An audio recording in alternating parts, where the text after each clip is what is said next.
go.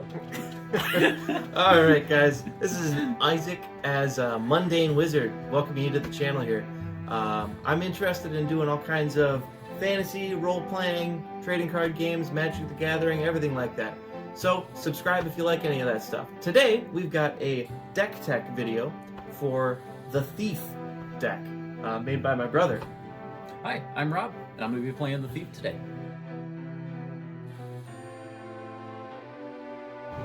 Alright, yeah, so with my deck, the general idea is to steal the opponent's creatures, steal their cards that are in their graveyard, steal the cards that are in exile, send some to exile, mill a couple.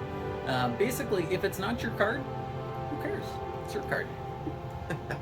In my experience, this is a bit of a pain in the butt to play against. I bought my cards, I want to play them, so Yeah, tensions definitely rise. I like your cards too.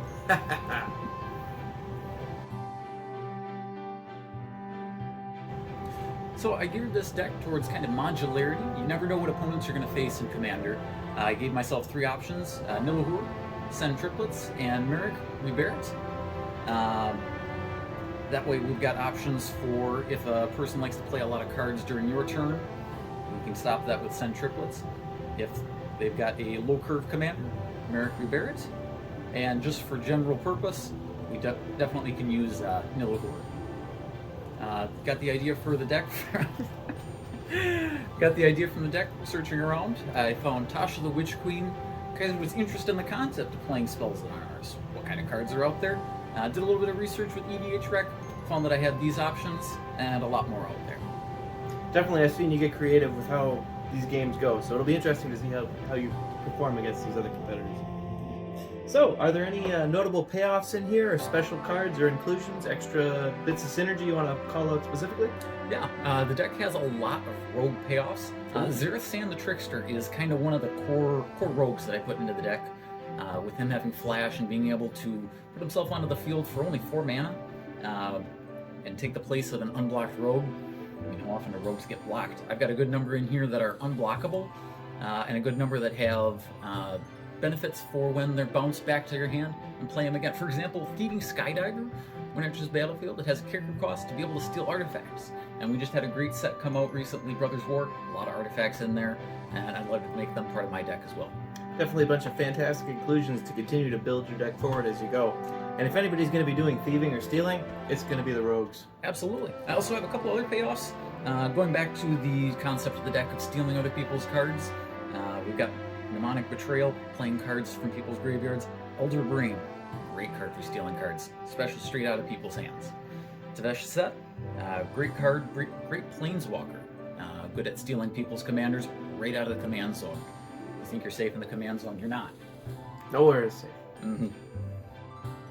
So, obviously you're an Esper, so you've got 3 different colors to contend with. What things have you done in here to make that a smoother transition and make yourself be able to cover that mana base smoothly? Well, I've done a couple different things. Kept it a little more simple as far as the mana base goes. I didn't go all in. I didn't break the bank. I've got Arcane Sanctum, Path of Ancestry, Command Tower, and obviously can't live without a Soul Ring. Got to. And then with having the Send Triplets in the deck, I'm able to actually play cards from opponents' hands, including their lands.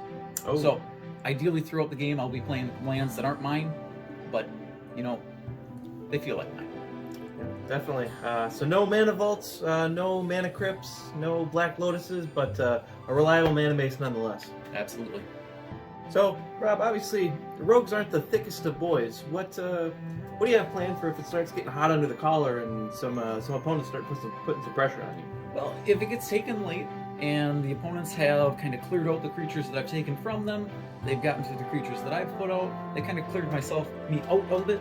What I've got Ghostly Prison, Propaganda, Unsettled Mariner, Smothering Tide, a couple of different cards that can kind of increase the cost for them to play their cards, especially when it's in the late game. If I've got even 2 of those out, it's going to be a lot harder for the opponents to play their cards.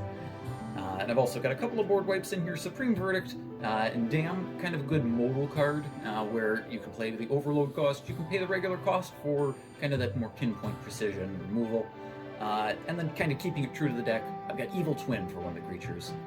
Making a copy of the opponent's creature, being able to then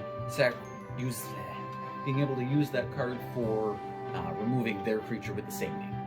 Obviously. And then, like you were saying, those stacks pieces add up quickly into a very oppressive board state. Absolutely, and if I need to take it even just that one extra turn, and it is late, and I've got that mana source available, I've got Notorious Throng. Has a probo cost on it as an option to be able to take an additional turn. Oh, and that's something that you can't necessarily buy in today's market. Yep, those are hard to come by. Mm-hmm. Absolutely.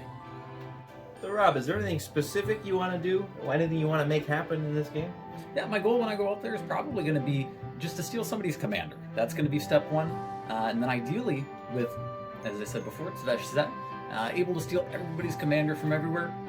I mean, that would be cherry on the top. That is going to induce some salt. I can see that coming now. Yeah, if I get that, I'll be writing home to Mom. All right, guys. Thanks for watching the video. Stay tuned for the next 3 deck techs so we can get a summary of everybody that's going to be at this game. And then tune in for the game itself where we determine who's going to be the winner. Absolutely. Thank you, guys.